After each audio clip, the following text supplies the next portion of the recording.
Country के लिए एक गर्व का बात है। एडमिशन चार्ज बिल्कुल फ्री है। इस्लामिक स्कूल खोलने का मकसद ही अलग, बच्चे दोनों फील्ड में आगे बढ़े। ये आगे हमारे मुस्तकबिल है, एक हमारा फर्ज है, हमारी जिम्मेदारी है। अकाउंटेंट का काम करता टीचर हूँ। कैसे आप लोग? उम्मीद करता हूँ कि आप लोग बाखैर होंगे। मैं अभी हाजिर हूँ शहर सिवान के MM कॉलोनी में।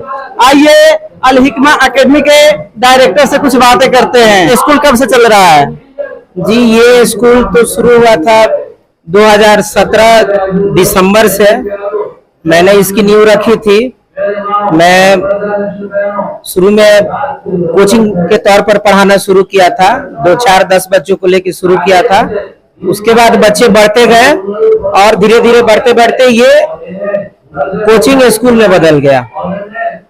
और यानी कि फर्स्ट बैच 2018 से सेशन 2018-19 पहला बैच निकला था और 19-20 दूसरा सेशन और 20 में तो लॉकडाउन था। उसके बाद से कंटिन्यू चल रहा है। किस क्लास तक की पढ़ाई होती है इसमें?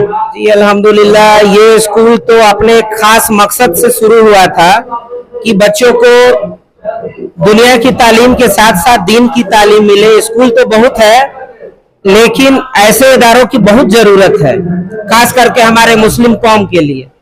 क्योंकि हम देखेंगे कि हमारे आसपास बहुत सारे स्कूल हैं और मुझे इस्लामिक स्कूल खोलने का मकसद ही अलग था, यही कि मैं बच्चों को दुनियावी तालीम के साथ साथ CBSE की तालीम के साथ साथ दीनी तालीम भी दे सकूं, कि बच्चे दोनों फील्ड में आगे बढ़े। कोई बच्चा अगर डॉक्टर बनता है, इंजीनियर बनता है, तो वो एक हाफिज भी बने, वो एक आलिम भी बने, कि आगे चल के दीन और दुनिया दोनों में अच्छा मकाम हासिल करे और अपने माँ बाप का, अपने मुल्क का नाम रोशन करे। सबसे खास मकसद ये भी है स्कूल की कि बच्चों को हम लोग शुरू से इस तरह से लेके चलते हैं कि बच्चा कोई भी, जैसे AMU जामिया कोई भी कंपटीशन में बैठे और बच्चा उस एग्जाम को अच्छे से क्वालिफाई करे।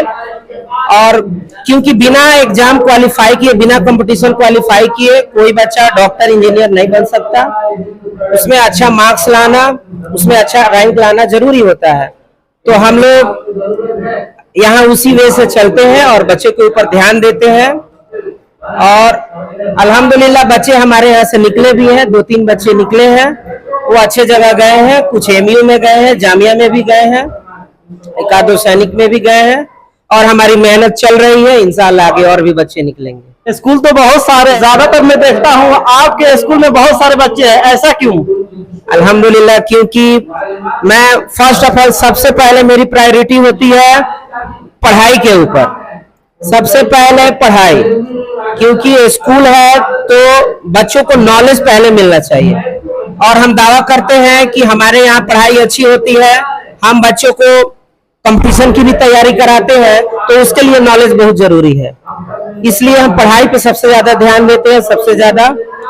और इसीलिए हो सकता है, रीजन यही है कि हमारे साथ बच्चे जो गार्जियन जुड़े हैं और बच्चे यहाँ। अल्लाह से दुआ है कि अल्लाह ताला आपके चैनल को भी आगे बढ़ाए, अच्छे फॉलोअर्स हो, आपको भी तरक्की करे अल्लाह। आइए अल हिकमा एकेडमी के प्रिंसिपल साहब से कुछ बातें करते हैं। अस्सलाम वालेकुम। वालेकुम अस्सलाम वरहमतुल्लाहि वबरकातुहू। सर, ये जो प्रोग्राम का एहतमाम आज किया गया था, किस लिए किया गया था? 15 अगस्त जो कि इंडिपेंडेंस डे के रूप में हम हर साल मनाते हैं।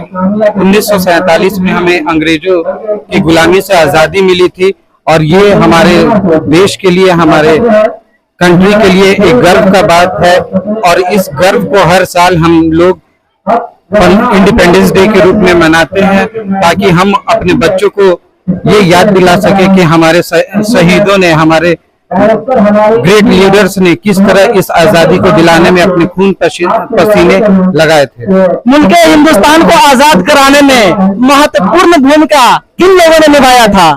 महात्मा गांधी, सुभाष चंद्र बोस, मौलाना अबुल कलाम आजाद, नेताजी सुभाष चंद्र बोस, सरदार वल्लभ भाई पटेल, इन लोगों ने अहम भूमिका निभाई थी। भगत सिंह जो सूली पे लटक गए।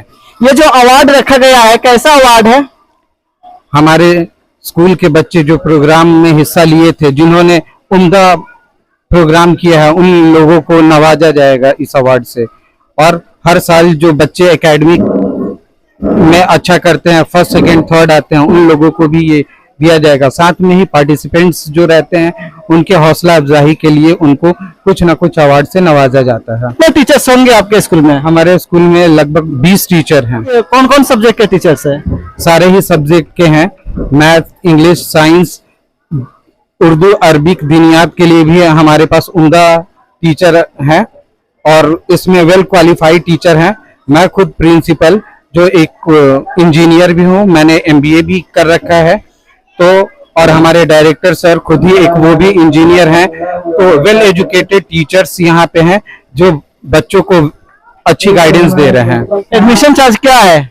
एडमिशन चार्ज बिल्कुल फ्री है, यहाँ कोई एडमिशन चार्ज हम लोग नहीं ले रहे हैं। सिर्फ मेंटेनेंस का 1000 रुपीज जो होता है, जिसमें बच्चों के एग्जाम के पेपर वगैरह होते हैं, उन सब चीज का एकदम दाखिला मुफ्त है। यहाँ पे कुछ भी एडमिशन चार्जेस नहीं है। बहुत ऐसे स्कूल है जहाँ एडमिशन चार्ज लेते हैं, आप क्यों नहीं लेते हैं? नहीं, हमें सबसे पहले है कि बच्चों को तालीम देने में हम लोग सोच रहे हैं, तालीम देने की सोच रहे हैं।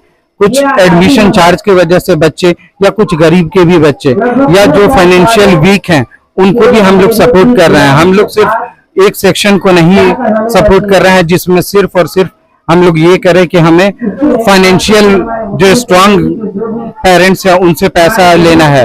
हम लोग एक दीन का भी काम कर रहे हैं जिसमें एडमिशन चार्जेस ना लेके और फीस भी बिल्कुल मामूली लेते हैं, जिससे हम अपने टीचरों को फी भी दे सके और बच्चों को अच्छी तालीम दे सके। हम लोग एक दीन का भी काम कर रहे हैं, इस वजह से मख्तसर फीस में बच्चों को अच्छी तालीम दी जा रही है। वेल ट्रेनिंग हम लोग दे, वेल क्वालिफाइड करें ताकि ये जहां भी जाए वो हमारे अल हिकमा का नाम रोशन करे। दोस्तों, इस एकेडमी में तो टीचर्स बहुत है, लेकिन मैं चाहता हूँ कि हाफिज वकारी राशिद साहब से कुछ जानकारी लूं। अस्सलाम वालेकुम। वालेकुम अस्सलाम वरहमतुल्लाहि वबरकातुहू। आप कब से यहाँ पर आ रहे हैं? मुकम्मल 3 साल हो चुका है मेरा यहाँ। क्या क्या परेशानियों का सामना करना पड़ता होगा आपको इस एकेडमी में? परेशानियां जब टीचर बनते हैं तो परेशानियां थोड़ी बच्चों को संभालने में होती हैं, लेकिन ये कोई परेशानियां नहीं है, क्योंकि आज अगर हम थोड़ी परेशानियां झेल देते हैं तो ये बच्चों को अगर हम सही रहबरी इनके लिए कर देते हैं, ये आगे हमारे मुस्तकबिल हैं और अपने मुस्तकबिल के लिए कोई इंसान अगर मेहनत करना, इसे हम परेशानियां नहीं कहेंगे। ये एक हमारा फर्ज है, हमारी जिम्मेदारी है और अपनी जिम्मेदारी को हमें पूरी करनी चाहिए। कोई परेशानी हमारे लिए नहीं है। आज तो यौम आजादी है, आप लोगों को क्या संदेश देना चाहते हैं? यौम आजादी के मौके पर मैं ये संदेश देना चाहता हूँ कि अपने स्कूल की तरफ से, अपने तरफ से मैं तमाम आलम हिंदुस्तान में के जितने भी लोग हैं और हिंदुस्तान के बाहर जो भी हमारे सिंध के रहने वाले हैं, मैं सबको यौम आज़ादी की मुबारकबाद पेश करता हूं कि आज हमारी मुल्क, हमारा हिंदुस्तान, हमारी सरजमीन जो है अंग्रेजों की गुलामी से आज़ाद हुआ था। आप सबको ढेर सारी मुबारकबाद। अस्सलाम वालेकुम। वालेकुम अस्सलाम रहमतुल्लाहि व बरकातहू। क्या नाम है सर? मेरा नाम मोहम्मद नसरुद्दीन हुआ। मैं अल हिकमा एकेडमी में एज ए टीचर पहले था, अभी मैं एज ए अकाउंटेंट हूँ। अभी अकाउंटेंट का ही काम करता हूँ। अकाउंटिंग कब से कर रहे हैं आप? अकाउंटेंट हमको करते हुए 3 साल हो गया। ऐसे 4 साल से मैं टीचिंग फील्ड में था, पढ़ाता था बच्चों को, लेकिन हमको अकाउंटेंट का काम दे दिया गया। अकाउंटेंट का काम करता। क्या नाम है आपका? मोहम्मद जियाउर रहमान। इस एकेडमी में क्या करते हैं आप? टीचर हूँ।